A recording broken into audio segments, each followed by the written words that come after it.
Joining me is Federal National's frontbencher, Barnaby Joyce, the former Deputy Prime Minister. Barnaby, this doesn't look good for taxpayers at all. For the price of those two pumped hydro schemes, you could build at least 2 giant nuclear power stations and be done.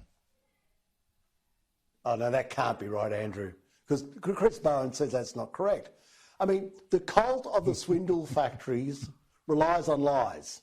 I mean, we have this, you know, this cultish attachment, the wind farms, swindle factories, solar factories, and now they always said it's so cheap, it's so incredibly cheap. Even this afternoon I was debating the Labor Party, it was incredibly cheap, except you have to pay through the nose. See, even when they build these swindle factories attached to pump hydro, that pump hydro, even so hydro 2.0, only goes for 4 days. It doesn't go 24/7, 365 days of the year, and then it runs out.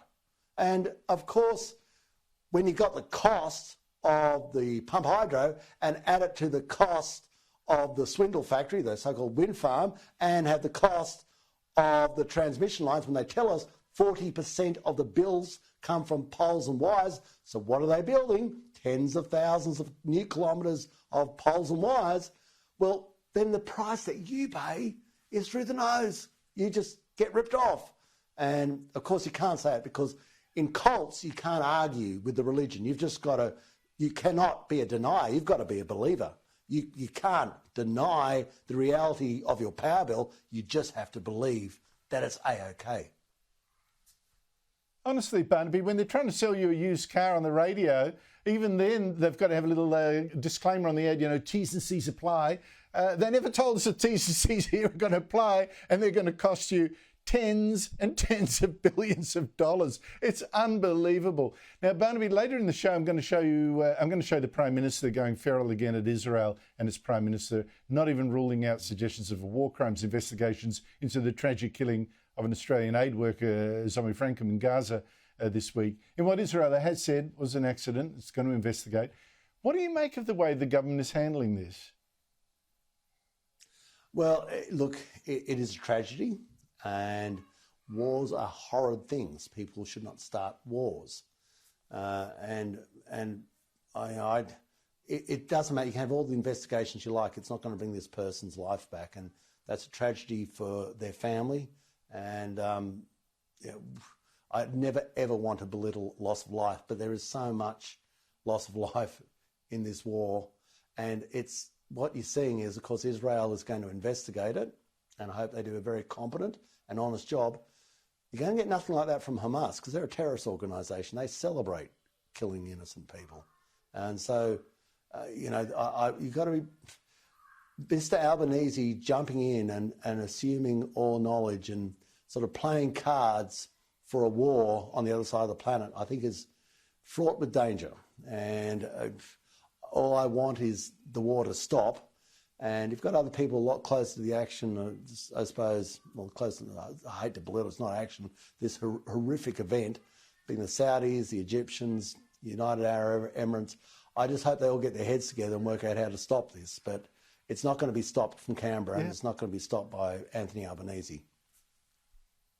Well, I just wonder whether some of the heat that Labor's putting on Israel, and not Hamas, might be governed by the fact that Labor insiders are already worried about a backlash by Muslims in Western Sydney seats held by Labor. They still think Labor's not tough enough on Israel. There's even talk of fundraising for Muslim candidates of parties. I wonder if that's going to explain anything. Yesterday, the Prime Minister appointed If we affect the egalitarian nature of Australia, if the Prime Minister is playing into this partisanship, then that's an incredibly bad thing, an incredibly wrong thing for the Prime Minister to do. The egalitarian nature of Australia. I don't know that he is, Barnaby. I'm just saying. You deal with things. I'm just saying this is what Labor Party insiders are saying. I don't know if it's true. I hope it's not, but I'm afraid I wouldn't put it past some of the Labor types, to be honest, in New South Wales.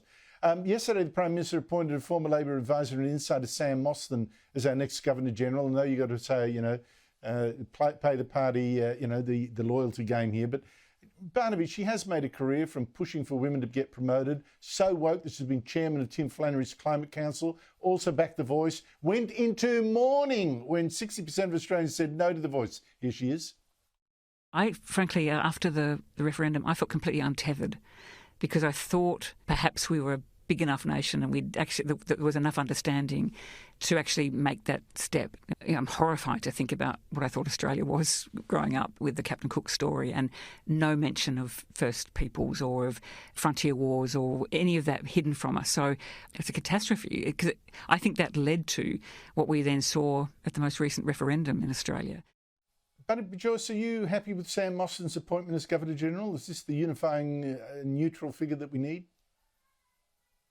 Well, she's wrong on The Voice. A choice of the Australian people, and you should respect it. An overwhelming choice of the Australian people because they didn't want a race-based clause that differentiated what say you had in politics based on your DNA. I don't know what part of that she doesn't understand. I said on this program with you, even I might say, Andrew, even when you doubted me, I said, this thing is going to absolutely nosedive. It is dead in the water. You did. That's exactly what happened. And the other thing I would say about this is she's got to be impartial. You go into this with a track record of what you've said before, and the Australian people will say, well, I understand that you were wrong on your position on The Voice, but then to wake up the next day and say, how horrific this all is and what a terrible thing this is for Australia. No, you respect, you're now at the pinnacle, the very top. You've got to respect the mandate of the Australian people because even though you might be at the pinnacle, they're actually the boss. The Australian people are actually the boss.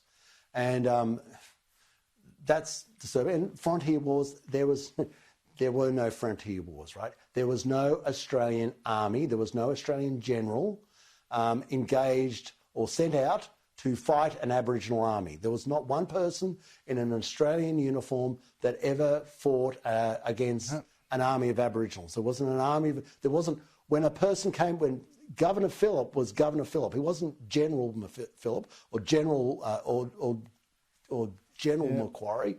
They were governors. And when people say frontier wars, it's just implying something that just actually didn't happen. There was certainly murders, there were massacres. Yes, I also think it's a bad look. No frontier wars. It's a bad look, isn't it, that someone who says that 60% of people aren't big enough, of Australians aren't big enough to actually vote for The Voice. What, she's going to be Governor-General of a nation of 60% small people? I mean, I don't know about that.